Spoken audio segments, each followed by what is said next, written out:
Hi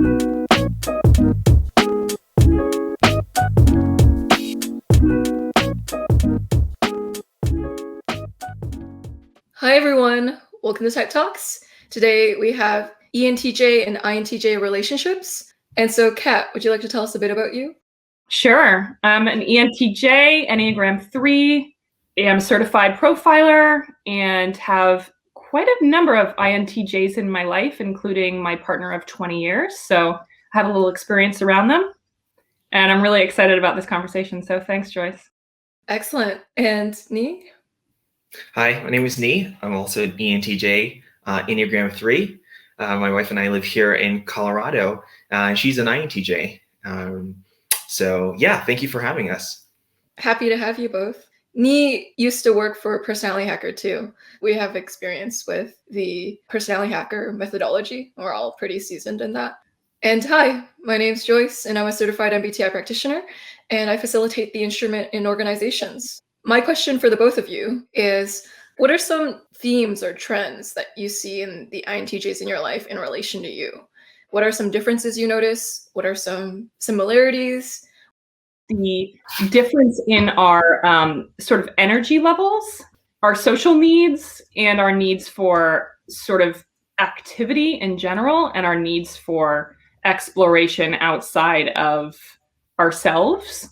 So that's something that has been, I think, in some ways a little bit of a challenge for me with my INTJ, because if they had their way, they would probably literally just stay. I mean, quarantine's been great for them. Like, they're living the dream, you know, they don't have to interact with anyone. My partner, when we're not with our children, he's pretty much playing chess online, like every moment of every day that he has that's free, or reading something, or like researching something. Which is wonderful. That's not my natural inclination always. So I think that one challenge for me over the years has been to learn to give my INTJ as much space as they need, to not take it personally that they need space, to just understand that that's who they are and those are their needs. And to, I think it's created greater challenges for me in finding ways to connect with them and making sure that we're taking time to connect with each other, and that we're not just getting sucked into our side interests. Because I think, you know, we have a lot in common. We have a lot of values in common. We have a lot of interests in common, but we have a little bit of a different way of going about them. And I think that because we're two very like independent types, it can be easy, at least it has been for me, and I can only speak for my relationships, but even with my INTJ friends, for us to kind of get sort of sucked into our own interests and our own activities to the point of kind of forgetting to almost like take a moment to be like, oh, hey, like, you know, we're still in relationship here. We're not just, because I'm off doing my thing and they're doing their thing, and it's like, oh wait, we got to stop for a second and realize that, you know, we're both here. Have you had a similar experience, Nii? Yeah, I like what you said about energy. I feel like energy is definitely one area where there tends to be a difference.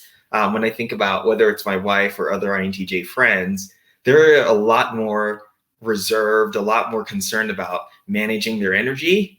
And I tend to want to engage, and I feel like the more energy I'm burning, the more I'm creating as well. So I feel like there can be a difference in energy level where perhaps they might feel like the ENTJ is a little intense, and they just like want to take it easy, slow down. I feel like another difference is in communication. Like in particular, like if I'm thinking about my relationship with my wife, she likes to stew on things for a while, and that conversation happens in her mind. And for me, I like to brainstorm aloud, and I'd like to have a lot more check-ins and verbalize my thoughts and, you know, make sure are we on the same page. And for her, she doesn't necessarily feel as much of a compulsion to do that. And so sometimes I feel like I might be over communicating and wanting to make sure that we're on the same page, and that back and forth volley can be draining for her. when she's like, yeah, we are on the same page. I might not be vocalizing it as much as you are, but we're still on the same page. And so I feel like that's also another dynamic or difference I see in the communication. Another thing that comes to mind is I feel like INTJs have really clean theory and logic. If there's something they know the theory very, very well. And so I love talking to them to refine my theory. I feel like I tend to learn more by doing. Like I love the theory because I want to have the mental models. Kat, I'm sure you can probably relate to that, of like having the mental model and then saying, great, now I want to jump in the real world and test this out. And I feel like the INTJs tend to be a little less likely to jump into action as quickly. But they've got such a clean understanding of the principles that it's always great to be able to like refine the ideas and thinking by talking to them. Those are really good points. Whenever I invite an INTJ on a panel, they end up eventually talking about how they try their best to conserve their energy and that they get drained really easily. Whereas the ENTJ has a lot more energy because the extroverted sensing is higher up. And so they'll naturally have more adaptability with the outer world. So they'll just want to get feedback, ping back and forth. Once they learn something, what they want to kind of engage and kind of use it and test it out with the real world. Whereas the INTJ is more slow to do that because the SE, the extroverted sensing, is lower down. So you're going to see a little less adapting there and more wanting to fully plan it out before acting. Yeah. Mm-hmm. One thing, like just on a practical level, that's been kind of like a relationship saver for me is like just telling my INTJ sometimes to go take a nap for a while and like step away, like honey, go take a nap. Like it's going to be great. And like, I just know that that's going to like benefit everybody for like the rest of the afternoon or whatever we've got left of the day.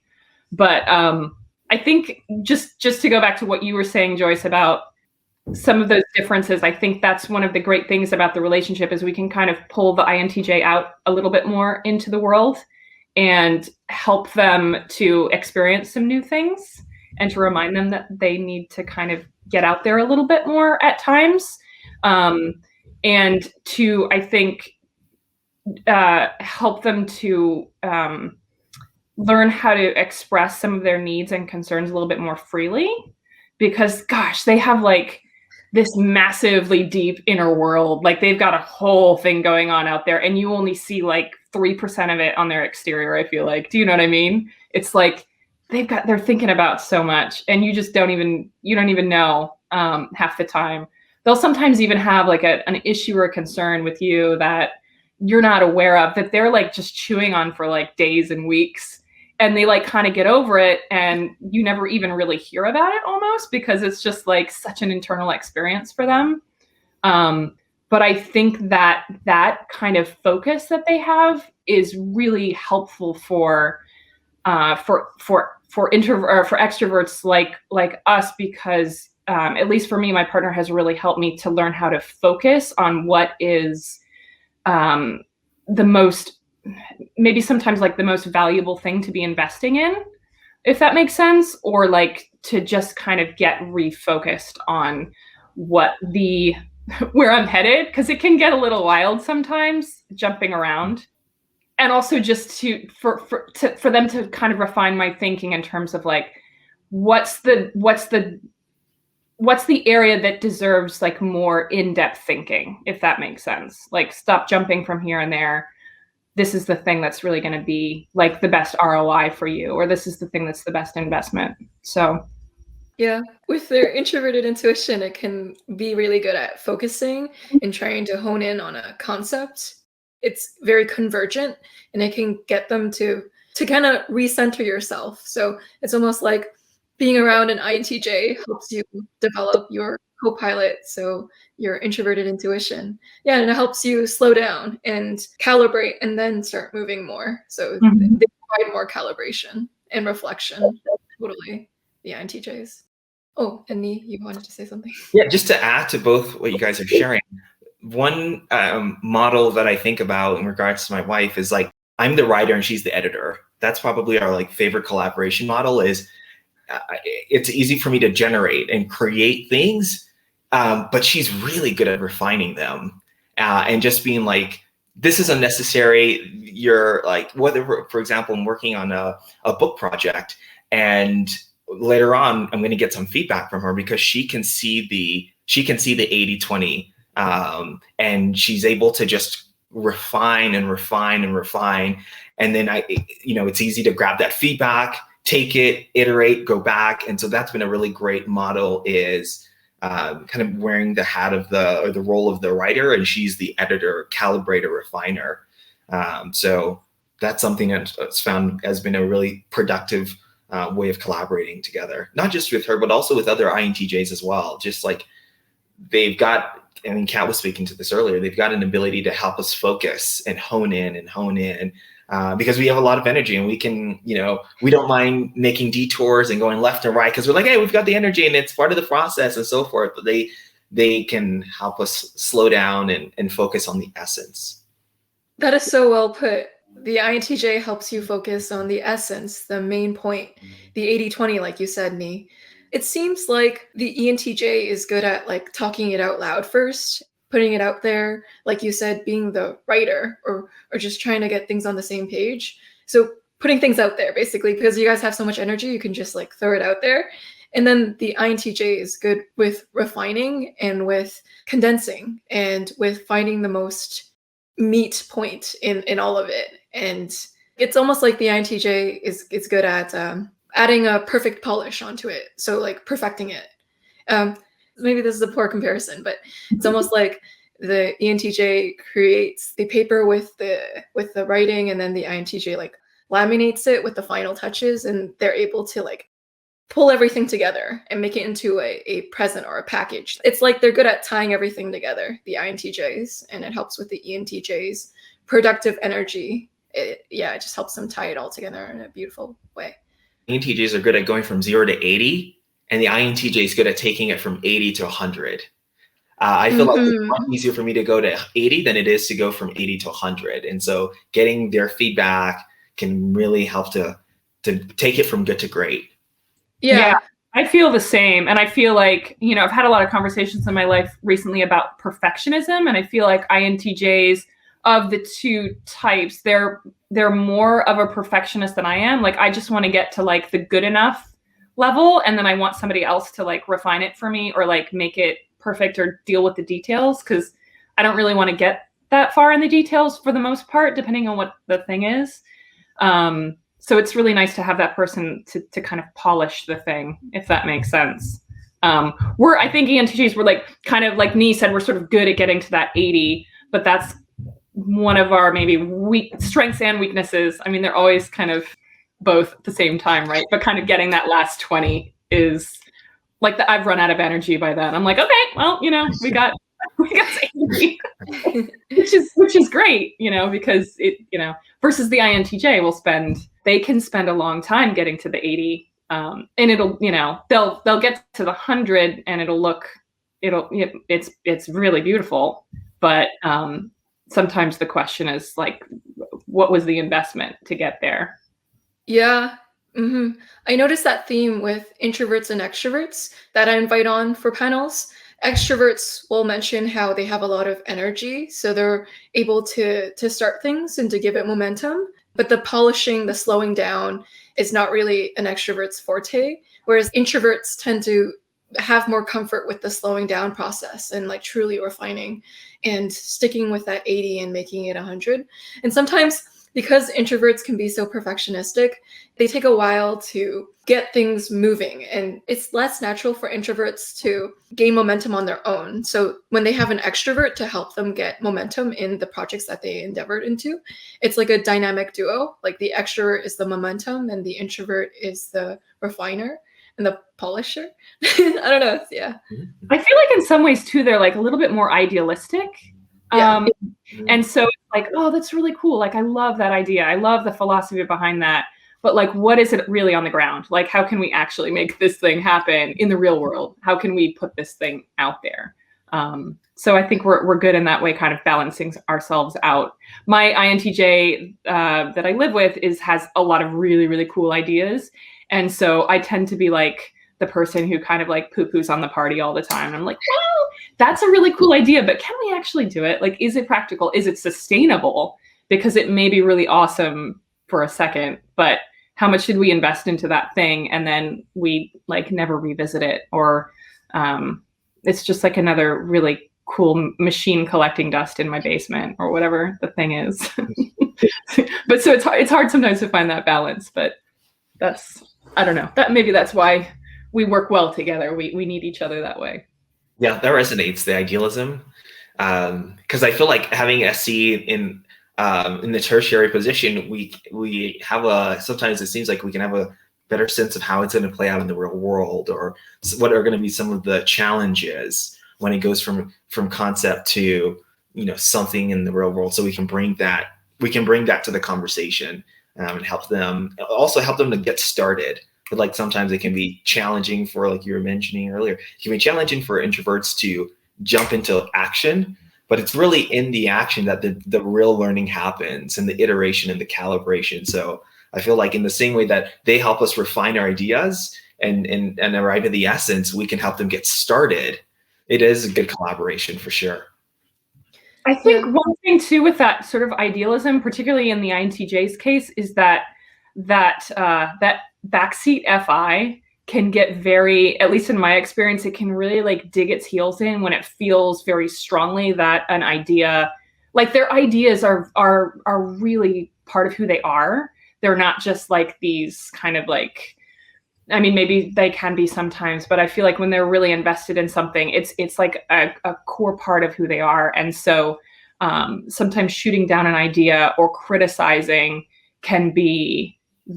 feeling criticized can be very challenging for them, especially because they identify so, at least the ones in my life, they identify so closely with being really intelligent people. And they are, like, they're so clever and they're so smart.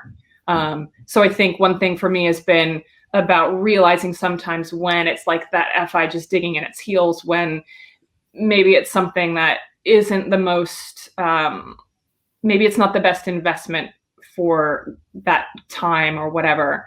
But just kind of appreciating that it's more than just an idea sometimes for them. It's really, they feel very closely tied to it. And so one of my, I guess, ideas for people, for types in this relationship would be for the ENTJ. One thing I've really learned is like to kind of make sure you're complimenting the idea and recognizing like the effort that they've put into it, not necessarily the physical effort, but the mental effort and the mental investment that they've put in, and to make sure that you're reminding them that they're very smart people before you criticize the idea. Because it's very easy for us, just like we look at the idea, we see like the solution, or we see the problems with it, or we see the ways it's not going to work in the real world, or the ways that it's not going to be sustainable.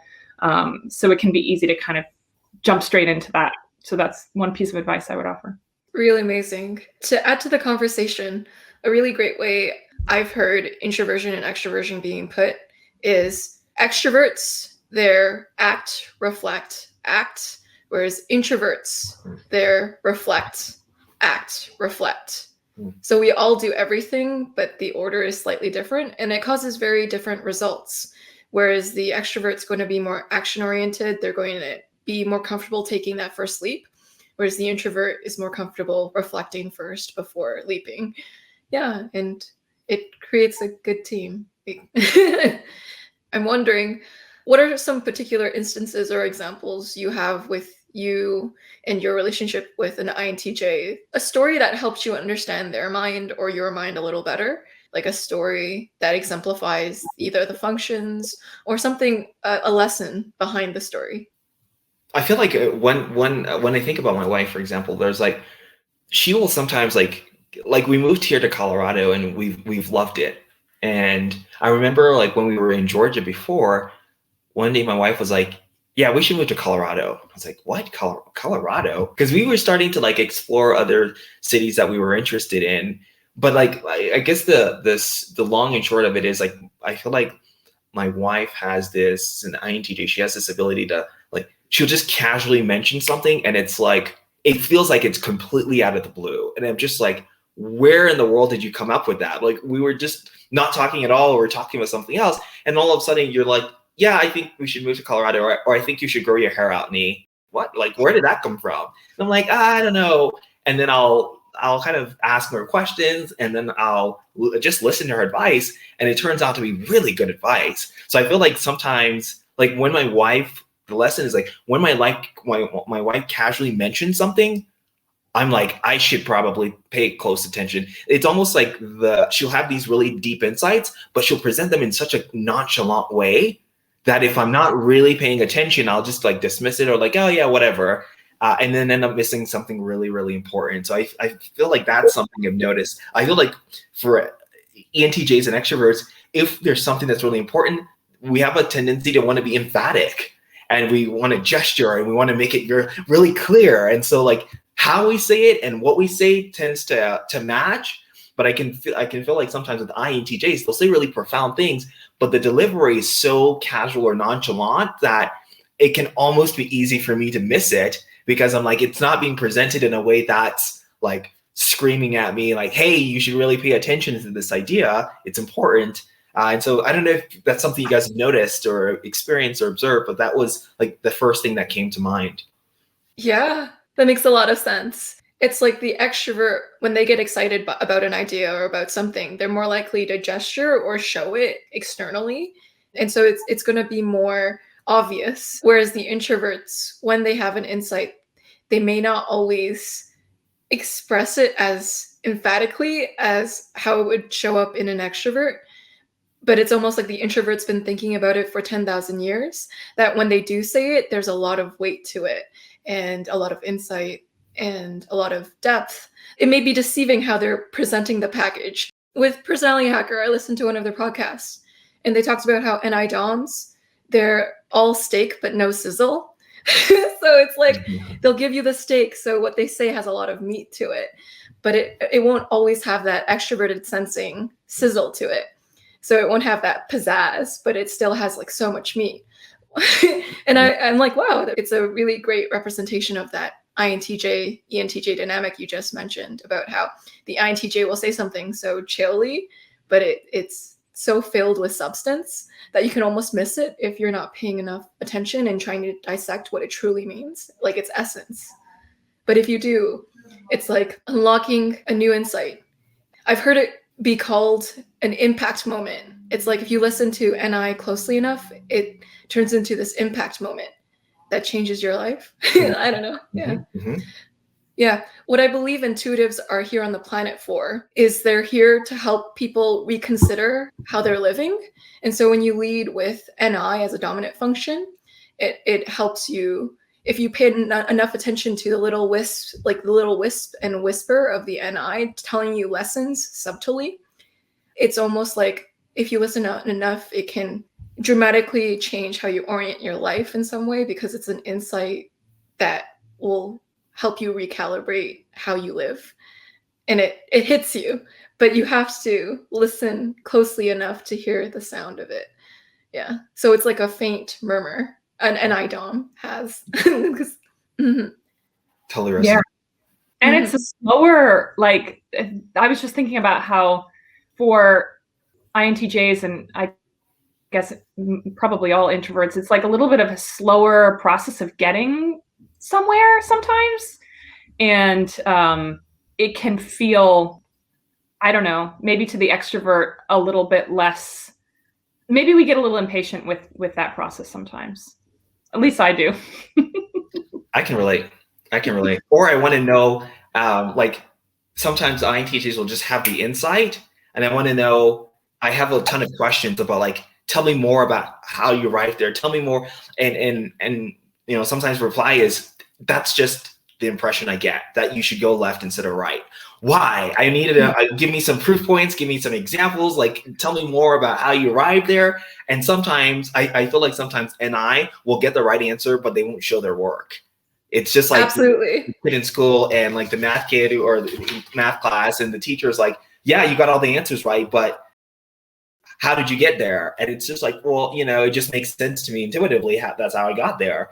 I wasn't that kind of math student by any stretch, but like that can sometimes be a little frustrating, is like, I want to see a little bit more work, but it's so introverted and it feels very private to them that it can be a little difficult to unearth the process and all the like webs of information that led to that insight or that conclusion. And so we just got the right answer, but not always the backstory of how they arrived at that right answer.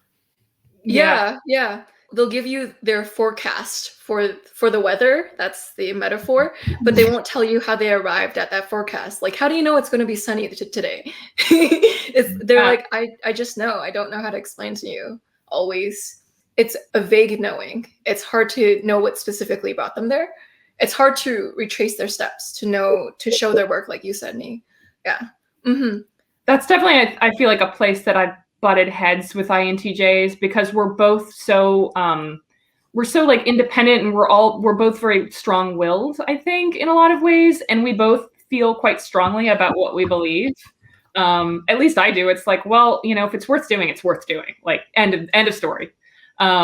Whereas, the INTJ, like, to even go back to that FI, like we were talking about before, they feel really connected to those insights and, personally connected to them. And so that can be a place where we, at least for me, I've butted heads with my INTJ in the past, and we're kind of like both unwilling to sort of yield our position at times. And it's like, well, which one are we choosing? We got to make a choice here. We got to go a direction. So that can be tough. And it can be, I think it can feel a little unfair probably to the introvert, because we've got all this real world data, right? We've got like data points. We saw it. It was a fact. Like, it happened. We saw it play out before, or, whatever's happening on the ground in the real world. And they might actually have the better insight. But like Nii said, they didn't show their work. And so they might lose out for that reason. Yeah. And so you both mentioned impatience. I'm wondering how that shows up in your relationship with INTJs. In what moments are you impatient with INTJs? I would say one is probably that I arrive at decisions faster or a conclusion faster, and they want to stew on it some more. Being a perceiving function, wanting to kind of think about it, look at it from multiple perspectives. And I enjoy looking at it from different vantage points, and being able to see, maybe it could be this way, maybe it can that way. Sometimes it can almost feel like a little bit of indecisiveness. It's like, well, we could look at it this way. Well, we could also see it this way. I'm like, yeah, we could. And it feels like the best path is maybe going right. They're like, yeah, or maybe going the other direction. And it's like, okay, well, so what's your position? Where do you, so I feel like sometimes going back to what you were saying earlier, like extroverts we're more likely to jump into action and then reflect, and then jump into action, reflect. I think in the beginning phase, there can be a little bit of tension because they want to start by reflecting. And I think extroverts, ENTJs, we want to start by like, let's jump in there. Let's get some momentum. Let's get some data. Let's make some phone calls. Let's do something to get the ball rolling. And they're more likely to kind of sit back and think about it for a while. And so I feel like sometimes the beginning of a project there can be a little bit of tension. And it's not that they're being lazy, they're just stewing on it. But because it's an introverted function for them, NI, or introverted intuition, and they're not necessarily always vocalizing what they're thinking, it can just seem like we're just sitting here waiting. And it's like, what's going on? Like, are we on the same page? Are we going to move forward? What are you thinking? So I would say like that's one area where I've seen a little bit of tension, is not just in the decision-making process in terms of making a decision quickly, or like the pace in which we arrive at conclusions or make decisions, but also the beginning of a project or endeavor. Yeah, it's kind of like you're both in a car and one of you wants to hit the accelerate and the other wants to hit the brake. And it's like, hey, why are you hitting the brake? But hey, why are you starting the car? And there's going to be tension there. Totally. Yeah. What areas of tension do you think also exist there? Like, what areas do you think an ENTJ and INTJ might clash? I think sometimes I kind of touched on this earlier, but I think sometimes we're almost a little bit too alike. So for example, neither of us being very tuned into our emotions, and we both have kind of like a set it and forget it sort of mentality. So it can be a little bit like, yeah, I told you I loved you 20 years ago. Like, why do I need to say that again? And when you've got two people that are both bringing that energy, that can turn into a situation where it's like, it can just lose some of its passion or lose some of its intrigue. It can be a little bit like, well, yeah, like we're a great couple together, like, done deal, So I think that for me, that has been really important to continue to find new ways to connect, new ways to like invest in the relationship, because we do really work very well together in so many ways. And we're both, neither of us are very sentimental. So, I mean, I think like love languages comes into a little bit, and at least in my relationship, my long-term relationship, like neither of us are very sentimental. We're not really into gifts. We're not into like any real flashy displays of emotion or affection. And so it can, maybe get to the point after a while where it's like, you kind of forget to remind your partner that you care about them, or you kind of forget to tell them you love them. And that's really important. And I think just the fact that we're both so unaware sometimes of our how we're feeling, that can mean that little problems will kind of fester for a while. And we won't really realize how serious they are until they're like really serious. And then it's like, oh crap, this thing is like blowing up. We should have checked in, So taking the time to have those kind of regular check-ins. And I think even, especially for like an ENTJ, for me, it's been like, well, let me build a system where like, I just have to do this every certain time period or whatever, so I don't forget. That can be hard because I almost don't want to know if like there's stuff brewing, because it's like if I don't know about it, then I can just kind of ignore it. So that can be challenging. That's been a challenge for me. But I think even part of that too is just that we're not naturally inclined to be very empathetic toward others. I mean, I think that's true for INTJs as well. And so I think it can be easy for us to not always feel super supported, or especially when we're in, kind of like periods of stress, or as an ENTJ, like I don't really ever want to like admit, on a certain level, I really don't want to admit that I need help, or like I can't do it all. And so I'm not saying that to my INTJ, and they're just assuming like I'm chugging along like I always do, because I'm not really showing any signs, or they're not seeing signs of my stress always. And then we can become resentful that it's like, this person doesn't care. They're not like, they're not picking up on these clues, or they're not really, INTJs aren't necessarily super like outwardly supportive in the way that we might expect from, an NF type or something, or any feeler type, or their support can be very, it's a quiet support, going back to like what Nii said, they're not always, they don't waste a lot of words or a lot of energy on expressing how important something is to them. So they might feel deeply like that they want to be supportive, or they might be trying to support you in the way that they know how, but you're not seeing it because it's not the way that you would support, or it's not expressive in any way, if that makes sense. So that's one thing that I would mention. That's a good point, Kat. So you mentioned how sometimes it can be easy to forget to say I love you, or to be affectionate, or to be very mushy with your partner. And you mentioned how setting it into your schedule, or kind of reminding yourself to do it, is a really helpful technique. I think that's a really good tip for people. If you're forgetting to build in time to love your partner, it is good to even put it into your calendar, because I mean, when you put it into your calendar, you make it real, and so you'll remember it more. So that's a good tip, good relationship tip there. Yeah. Kat, what you shared resonates, especially the part about, I feel like the INTJ-ENT relationship is low maintenance. There's not a lot of drama. There's not a lot of highs and lows. Sometimes I look at other relationships and there's like door slams, and he drives off and she's crying and calling her. Like, and I'm just like, whoa, that's a lot. And so on one hand, I'm really grateful that the relationship's quite low maintenance. We don't have a ton of arguments, and if we do, we're able to usually talk through it or come to some resolution or understand each other's perspectives relatively, easy compared to maybe other types. I feel like there's less translating that needs to happen. But I feel like on the flip side, I can take that for granted. And it's easy to just kind of go with the status quo, and there's not as much spark or excitement or spontaneity. And it's just like, we found our favorite restaurant, or we just kind of go through the motions. I ordered the same thing. Like I tend to be kind of like that, where I'm like, I found my restaurant and I found my favorite item on the menu, and why would I change it up? I mean, it works.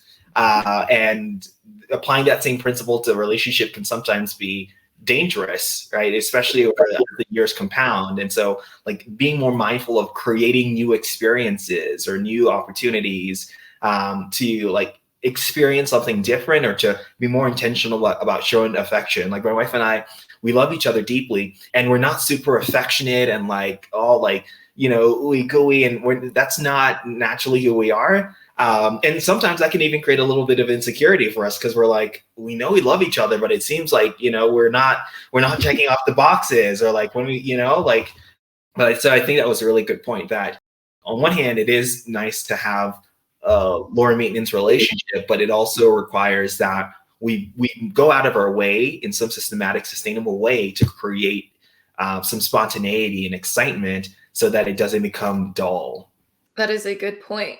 Nii, how you mentioned in a INTJ and ENTJ relationship, there's relatively less drama than in a normal relationship that you hear people being in. Really high highs, but really low lows, like with other people. But with the two TJs together, it's relatively like emotionally stable. Like when I invite on TJs, how they'll describe their emotional pattern is that they're not typically roller coasters. So they're not typically like, whoa, really high and having a good time, and then later it's like doom and gloom and fighting and a lot of drama and a lot of emotions, hot everywhere. And normally when TJs go through that, it's because the other party is the one inciting the roller coaster first. But yeah, when you have two TJs together, it's relatively less drama than what you'd hear in normal relationship stories that your friends will tell you. Yeah. For sure. I will say though, I would add to that I do feel like one challenge I've had, at least in my like primary relationship with my INTJ, is just that FI piece. They can feel really strongly about something at a period during a time, and then not feel strongly about it later. And they don't. There's a lot of like, there's something that's gone on inside them that you've seen nothing of in the meantime. And then all of a sudden one day they're like, yeah, I'm not like, that's not important to me anymore. And you're like, wait a minute. We were like, constructing a whole thing around this thing because it was so important to you. And like, we were building like a sustainable system so we could like, that thing could, be a reality. And then all of a sudden one day you're just like, no, it's not important to me anymore. So I don't know, that just jogged my memory thinking about that a little bit, because that's been a little bit of a challenge for you. Have you felt that at all, Nii, or has it been more, you've had less surprises? I would say from time to time, like when we were living in Georgia, I was expecting, and we'd talk about our future plans and so forth. Like at some point, we were considering, moving to a different place. And in my mind, I was like, yeah, let's just move to a better neighborhood in Atlanta. A lot of professionals are moving there, and it's just like it's an up and coming city. And then my wife starts throwing out all these other places, and I'm just like, I thought we were on the same page about staying in Atlanta. It's a young up and coming city. We've got family here, and then she just starts throwing out all these other cities, and I'm just like totally caught off guard initially. And so it felt like one minute we were kind of going down this path, the next minute, but it ended up being such a great decision. So I feel like I try to be flexible in those and open-minded, because I'm like, okay, to your point, Kat, there's something that's going on beneath the surface. Just because I don't see it doesn't mean that it's unimportant, or that it wasn't a seismic shift. And there's probably something there. Maybe I've got to have more trust in faith in the process, even though I can't fully see everything. There's a good reason behind the hesitation sometimes. There's definitely some process going on there that they're not showing anyone. They're being kind of private about their work, kind of reserved about their process, and it can be hard to read why they are thinking what they're thinking. But they don't recognize it because it's like sometimes because it's like it's been so active for them that they don't recognize that like the other person in their life hasn't shared that thought process or that experience or that thinking, but it's like so real to them. So sometimes they have to kind of catch us up a little bit on what we've missed, but they just don't realize that we've missed it.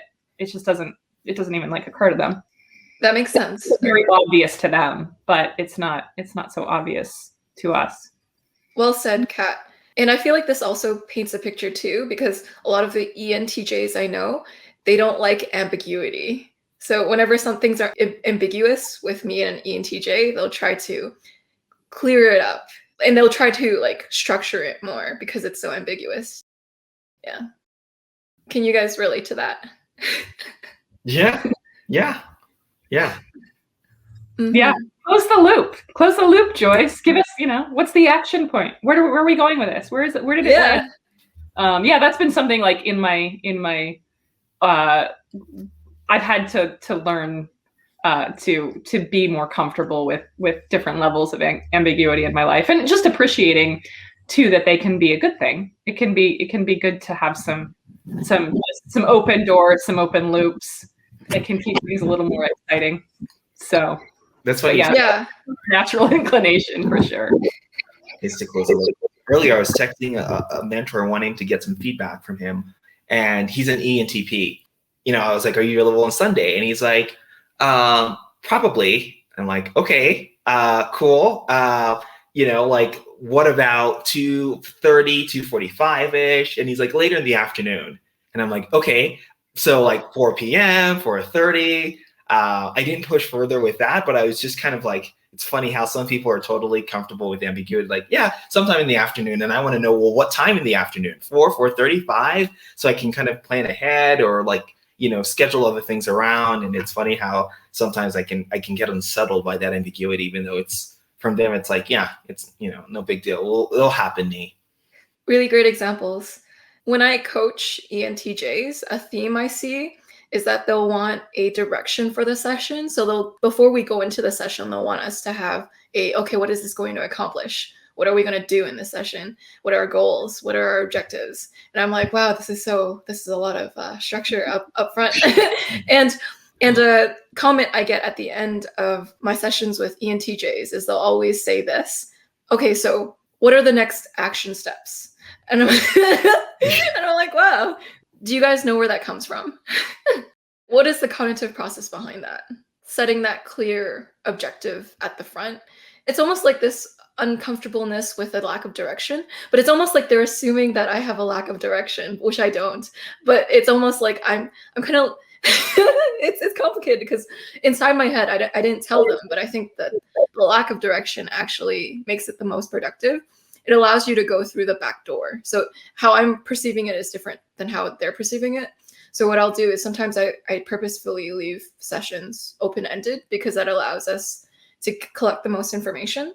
So for instance, with typing sessions, sometimes it's the best to not ask direct questions like, oh, how much do you value efficiency to figure out if someone uses TE? The best way is to actually go through the back door and to ask them something that doesn't seem related to that and to have them answer in a way that actually does involve their need for TE efficiency.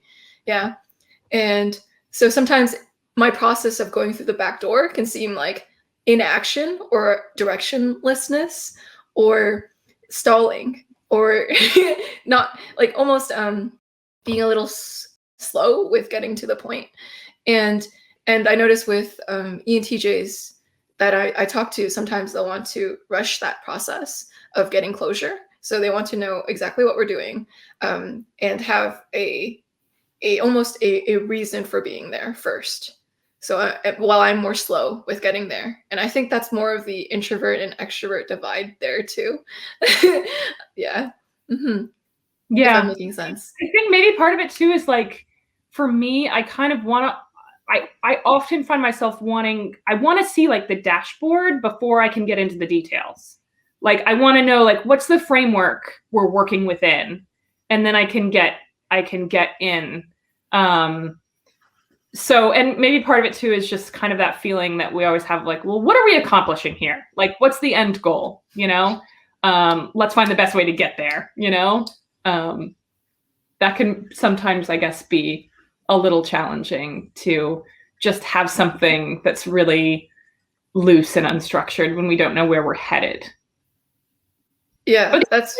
I think it's not even necessarily about like needing the structure. It's just more about, like, often too, maybe even like if I'm in a therapy session or something, it's like, let me help the therapist like find the most efficient way for us to get to this place, or like, what's the most effective way that we can go about this? And so sometimes maybe if you're setting a goal at the front end, or you're kind of making sure that everyone's on the same page with the objectives, you can work together to get to that place better. Yeah, you're helping the other person too. Yeah. So JE functions, TE and FE, they're helping functions, and they want to ultimately assist in the best way possible, in the most efficient way, and get everyone on the same page. Yeah, that's really well put, Kat. Mm-hmm. And so now I'm wondering if you both have any more examples from your relationship which exemplify the ENTJ, INTJ dynamic in any way that you want. This is so loose and unstructured. I'm so sorry. One thing that I kind of thought might be worth mentioning is we're so alike that we can kind of also, I think, in a way, remind ourselves of like our own flaws and our own sort of weaknesses, and we can kind of see it in each other. And so one of the ways this is kind of played out, at least in my house, is like neither of us are particularly interested in like mundane tasks or housework or chores or things of that nature. Like nobody really wants to get that dragged into it. And I think like the challenge can be, how does that work end up getting divided? And is it like there can be maybe some friction when it's not equitable? I think that maybe as a female ENTJ, I feel that a little more strongly because it's there's some gender stuff that plays into that as well. But I think that that can be a little bit of a weakness for this relationship is who's going to take care of the stuff that nobody wants to do, really. How has that played out for you at home, Nii? Has that been an issue, or is it just like, just hire a cleaner? Like maybe that's the ultimate solution, is like, just hire someone and let them take care of it. It's funny you mentioned that. There were two things that came to mind. But one, we try to outsource as much as we can. So like, for example, we used to go to the grocery store every week and we would buy, toothpaste, detergent, toilet paper, like just kind of all the mundane stuff. And we're like, this is draining and taking up the weekend. So we put all of that stuff on Amazon Subscribe and Save. And so it just automatically comes up. And then we've been tweaking the time frame of when it comes and calibrating. But like both of us have a weakness when it comes to practical affairs. Like as we're talking, as you were just sharing, I was like, oh yeah, I've got to send a final tax document. Because it's tax season, and my dad is an ISTJ, so anytime he calls and he wants to go straight to like the tactical mundane stuff, and he's like, have you guys done this? Have you done this? Have you done? And we're like, no, well, yeah, we should probably do that, and it probably frightens him because he's like, what are you guys doing? Like, what are you guys doing if you're not taking care of those basic things? Or in other like friendships with INTJs, we'll jump straight into the topics we're interested in, and I barely know anything about their lives, like where they're from, or like, what's your wife's name again? I know we've been best friends for like years now. You had another kid. Oh, congrats. Yeah. So how's that go? Like sometimes I feel like it's easy to just jump into the things that we really enjoy and not slow down and like, so where are you from? Tell me more about like where you live. How did you like what's your dog's name? Let me make sure I know that. Even though it probably won't come up in the conversation, I feel like it's just good to know those things. And so I feel like those are two areas where there can be some challenges in my relationship with my wife. It's, making sure that we're checking off those mundane things and communicating those things to our parents, because they can get concerned. Like, what are you guys doing? And then the second one being like knowing some of the more like mundane details of their lives.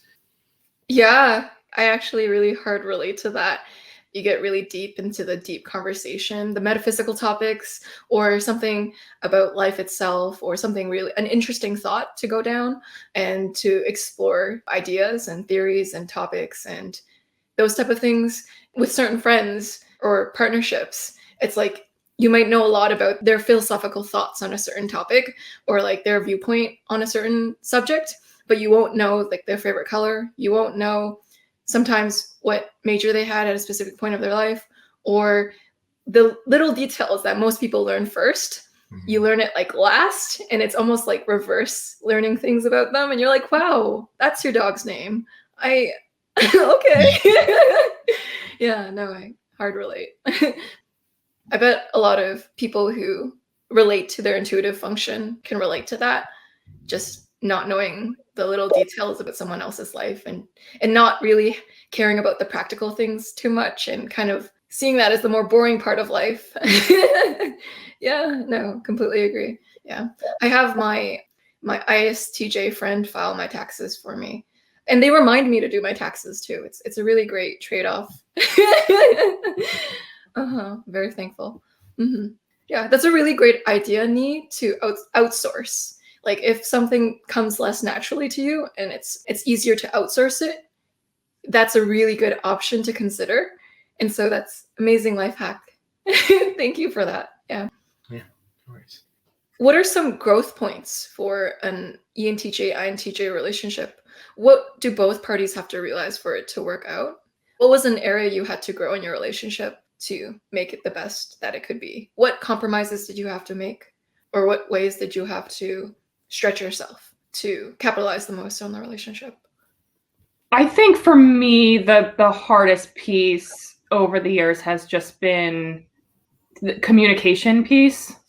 And on a couple of different levels, I think we're really good at, we love to just have these like kind of conversations around an idea or a topic or like a little debate over something that has no actual answer, just to kind of like play with the ideas. But we're less good at having the conversations about, I don't know, anything that is, like I said before, things about how we're feeling, things about even stuff about like the mundane conversations about like logistics around, especially when you get to the level where you've got like kids, and we tend to just fall into, or at least we have in my relationship, kind of tend to fall into certain roles like, oh, this is the person that always handles like the financial stuff, that they got it, and we just kind of just make these assumptions rather than communicating them,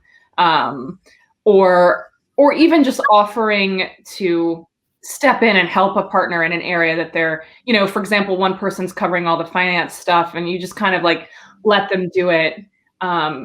Sometimes it's been really good for us to, we sort of just wait for the partner to come and be like, hey, I need help with this, or I have too much to do, or can you do this, or let me delegate that. We tend to not be proactive in our communication around things like that. I think the other thing too, just with us being such like self-sufficient types and so independent, there's less of a tendency to just communicate in a way that we're kind of connecting on a level of just like wanting to be heard or validated. We both love solutions so much, so we're always just solutioning each other's stuff. And that's wonderful, but there are also times that we just need to hear our partners and just listen. And I think that goes back to kind of what I was saying before about not really always knowing how to support each other, and that feeling like kind of a clumsy area for me in my relationship. The other point I would just make is about, from the ENTJ angle, I think we can have a tendency to want to be a little bit, or at least for me, I think there's been a little bit of a tendency to be a little bit more controlling than is sort of necessary. Or maybe I'm not controlling, but it maybe comes across that way to the INTJ. We're always managing the resources, right? And we're always like moving the chess pieces around. And they don't really want to be moved around on the chessboard. for the most part.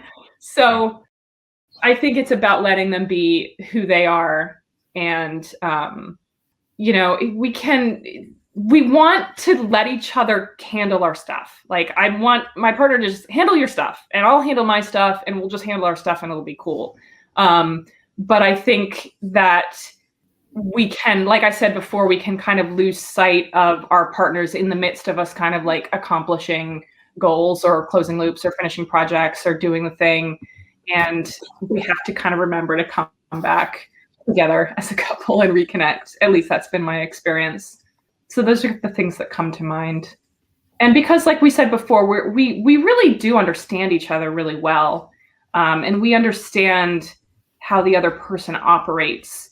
And I think that's, at least for ENTJ, at least for me, one of like my top goals in a relationship is to sort of understand how the person works and really educate myself on that. But then once we feel like we've got it and we know how they work, we just kind of like move along to the next thing, or we kind of just forget that we still need to check in. Like, they're human, they're not a machine. Well said, Kat. Yeah. It's like with ENTJs, when you finish a goalpost, you automatically kind of want to move to the next goalpost, but you realize that, hey, sometimes you got to check in with people. Yeah, that makes sense. Some of the things that Kat shared resonated. One is, I think, communication. I feel like sometimes, especially if it comes to the practical, mundane things, we can just assume, I'll assume one thing, she assumes another thing, and we'll just be like, well, I thought you had it. Well, I thought you had it. And the reason I thought you had it is because the last time we were in a similar situation, you handled it. So I just thought that was kind of the precedent, and moving forward, you're going to handle it. And I'll be like, well, that was a different situation because of this, that, or the other. So, so sometimes we probably could do a better job of communicating with each other. I think another one is enjoying the moment, like enjoying the day to day. I mean, with NI, we can spend so much time forecasting into the future, but the only moment we live is now. That's it. And tomorrow will eventually be today. And so I think slowing down and learning to enjoy the day and not just have conversations about, well, when we hit this milestone, then this will happen, or then we'll have this, or but learning to appreciate the moment as it is. It's something that I would say is an area where we're still growing in. And then also, I feel like EJs in particular, we like to kind of corral and make sure like everybody is kind of on the same path and moving in the same direction. And I think sometimes that can be, for INTJs, that can be a little suffocating, or like, I just need a little bit of space. Let me do my thing. And my tendency is to be like, well, let's do our thing together. Let's make sure that the thing you're doing and the thing I'm doing is like an alignment. And so I think on my end, it's as an ENTJ, it's learning to have more trust and give the INTJ that space. And then for them to check in more often and to express some of the things that they're stewing on that they may not naturally express, either because it doesn't cross their mind or they feel like it's a lot of energy. So I would say those are some of the things that come to mind. Really great points, Nii. At the beginning, you mentioned unchecked assumptions. So a lot of couples, they tend to have unchecked assumptions. It's all amplified when you're in a romantic relationship with someone. And sometimes we expect the partner to do certain things or to be a certain way in certain contexts, and we don't actually communicate with one another about what those unchecked assumptions are. And so it can create a lot of hurt feelings or frustration or miscommunication. The moral of the story is to communicate those unspoken assumptions with each other so that y'all can be on the same page. Mm-hmm. Yeah. It's my firm belief that 80% of conflicts in relationships can be solved through communication. So as long as you try to communicate it with one another, most of the time it is fixable. Yeah, most of the time it's a misunderstanding or something that can be corrected through clear and honest and transparent communication. Because if you love someone and you have their best interests at heart, you always mean the best for them. And if you guys believe in that, then the only thing is just how you guys are expressing that love that needs to be communicated and expressed. And then kind of agreement is set there. Yeah. Because when we don't speak our expectations to each other, what happens is we have, like all of us have, there's a concept in psychology called the psychological contract. So in all of our relationships, we have psychological contracts with one another. And these are the expectations for how we expect the relationship to be run. And when we make our psychological contract known to the other person, in a way, it's kind of respecting the other person, because it's not expecting them to read your mind. So the less mind reading we have in a relationship, the more happiness and the less pain we have in relationships in general. Yeah. So general rule of thumb, if there's something deeply important to you or something that you expect a certain way to be, chances are it's not common sense. Although it feels like common sense to you, it might need to be communicated in order for it to make sense to everyone else. So yeah. So it's almost like double checking what is common sense to you. And so you are able to voice it to other people. So you don't just assume that everything should be common sense, and to double check your assumptions, because most relationships, when they get into tumultuous waters, when they get into that rocky road, it's because there are some miscommunications that can be solved. Yeah. Most things are solvable. is a glass half full way of looking at it. Yeah. So beautifully said, you both. Any last insights into the relationship dynamic or examples you want to give about the relationship that will illuminate anything you want about the relationship? I was thinking briefly about that SE component of ENTJs and how playful we can be.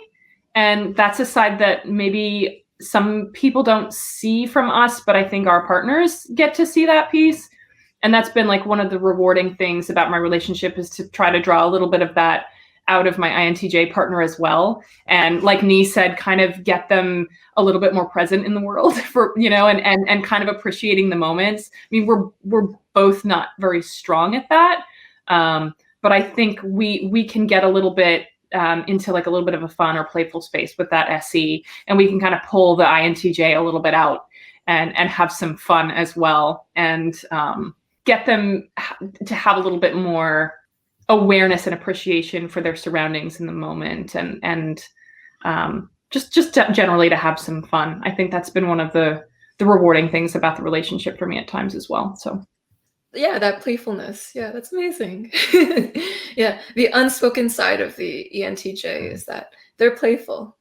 Sometimes they're work before play, but when they're past that TE mode, they're really playful, or they have that side to them. Yeah. It's the extroverted sensing spontaneity. They're going to have some of that in there. Yeah. And you can bring that to the relationship. So thank you. Thank you, ENTJs, for shedding light on the ENTJ and INTJ dynamic, and for sharing your relationships with INTJs and how that has gone. And with your NI, we were able to make it very succinct, and this conversation got to the point. And I appreciate that, because you're able to pack all of that meat and substance into a short amount of time. And so it's almost like you're honoring everyone's time by being able to say everything in a packaged way that gets the insight and the idea across in the most streamlined way possible. Introverted intuition, I realize that it's very streamlined with presenting its ideas. So when it says something, it's very succinctly communicating its ideas.